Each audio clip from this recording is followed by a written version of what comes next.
Hello friends, welcome back to our YouTube channel movie crackers. ఈరోజు నేను ఒక experimental movie చూసాను. ఎక్స్పెరిమెంటల్ అని ఎందుకు అంటున్నానంటే, it's a silent movie. There is not even a single dialogue in this movie. Movie అంతా cycle మీద వెళ్తుంటుంది. ఆ మూవీయే Gandhi talks, starring Arvind Swamy, Vijay Sethupathi, Siddharth Jadhav and Aditi Rao Hydari. ఈ మూవీ టోటల్గా 3 క్యారెక్టర్స్ మీద బేస్ అయి ఉంటుంది. ఒకటి poor man played by Vijay Sethupathi.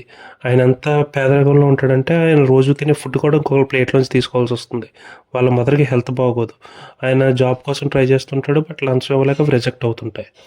And రెండో character he's a wealthy man played by Arvind Swami. But ఆయనకు కూడా ఆయన కష్టాలు ఉంటాయి.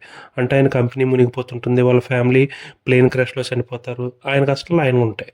మూడోది సిద్ధార్థ్ జాదవ్, ఆయన ఒక పిక్ పాకెటర్. మూవీ మొత్తం ఈ క్యారెక్టర్స్ మీద బేస్ అయి ఉంటుంది, కానీ మోస్ట్ ఇంపార్టెంట్ క్యారెక్టర్స్ అయితే అరవింద్ స్వామి అండ్ విజయ్ సేతుపతి. వాళ్ళ లైఫ్లో ఉన్న ప్రాబ్లమ్స్ని వాళ్ళు ఎలా సాల్వ్ చేసుకున్నారు అన్నది రిమైనింగ్ స్టోరీ. ఈ మూవీ బేసిక్గా సైలెంట్ మూవీ కావడం వల్ల మనం చాలా ఇన్వాల్వ్ అయ్యి చూస్తూ ఉండాలి. అంటే లిటరల్లీ మధ్యలో మనం ఫోన్ చూసినా, బయటికి ఎక్కడికన్నా వెళ్ళొచ్చినా చాలా ఇంపార్టెంట్ సీన్స్ కానీ ఆ మధ్యలో లింక్ కానీ మిస్ అయిపోతాం. ఈ మూవీలో మ్యూజిక్ చాలా ఇంపార్టెంట్ రోల్ ప్లే చేస్తుంది. అంటే మ్యూజిక్ బై ఆర్ రెహమాన్. అంటే మనం ఏదో హమ్ చేసుకునే టైప్ కాదు, కానీ చాలా సింపుల్ సీన్స్ని కూడా ఆ మ్యూజిక్తో బాగా ఎలివేట్ చేస్తారు. Either it may be a funny scene or either it may be a emotional scene. ఆ మ్యూజిక్ చాలా హెల్ప్ అయింది. మూవీ బేసిక్గా పేరుకి సైలెంట్ మూవీ అన్న, because of their tremendous performances by Vijay Sethupathi and Arvind Swami and the remaining actors, మనకి వాళ్ళు చెప్దాం అనుకున్నది చాలా ఈజీగా కమ్యూనికేట్ అయిపోతుంది. మనకి ఎక్కడ మనం ఇంటెన్షనల్గా ఇది ఒక సైలెంట్ మూవీ అనుకుంటే తప్ప, కానీ నార్మల్గా అయితే మనం మూవీ స్టార్ట్ అయిన ఒక 5 to 10 minutesకి అది మర్చిపోతాం. అంటే కమ్యూనికేషన్ జరుగుతుంటుంది, but not by language or dialogues తోటి. దర్ యాక్టింగ్తో మనకు కమ్యూనికేట్ అవుతుంటుంది. అది మూవీలో విజయ్ సేతుపతి గారి పెర్ఫార్మెన్స్ ఉంటుంది. అంటే we all know that he's a terrific performer.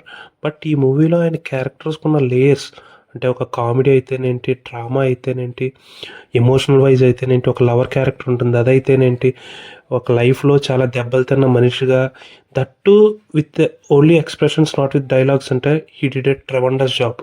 మూవీలో క్లైమాక్స్లో ఒక ఇంట్లో ఒక సీన్ ఉంటుంది. అంటే నేను స్టార్టింగ్లో చెప్పిన ఈ 3 క్యారెక్టర్స్ ఆ ఇంట్లో ఉంటాయి, బట్ ఒకళ్ళు ఉన్నట్టు ఇంకొకరికి తెలియదు. ఆ సీన్ కూడా చాలా బాగుంటుంది. ఈ మూవీ బేసిక్గా 2023లోనే కంప్లీట్ అయిపోయింది. కొన్ని ఫిలిం ఫెస్టివల్స్లో కూడా వేశారు, but I'm not sure why it has not been released in theatres yet. నాకైతే ఈ మూవీ పర్లేదు, బాగానే ఉంది అనిపించింది. అలాగని అత్యద్భుతం అదిరిపోయిందని కూడా చెప్పలేను. Okay, it's an okayish watch. మీరు కనుక ఏమీ లేదు, బోర్ కొడుతుందంటే you can give it a try. ఆర్ఎల్స్ లేదు, ఓటీటీలో చూస్తా ఉన్నా, దట్స్ నాట్ ఎ ప్రాబ్లం. ఇది అలా కూడా చూడొచ్చు. ఓవరాల్గా మూవీ క్రాకర్స్ ఇచ్చే రేటింగ్ 2.7 out of 5. మీరు కనుక ఈ మూవీ చూసుంటే మీ ఒపీనియన్ ఏంటన్నది కింద కామెంట్ సెక్షన్లో కామెంట్ చేయండి. ఇలాంటి early and honest reviews and movie suggestions కోసం మూవీ క్రాకర్స్ని సబ్స్క్రైబ్ చేయండి. Thank you. Movie crackers signing off.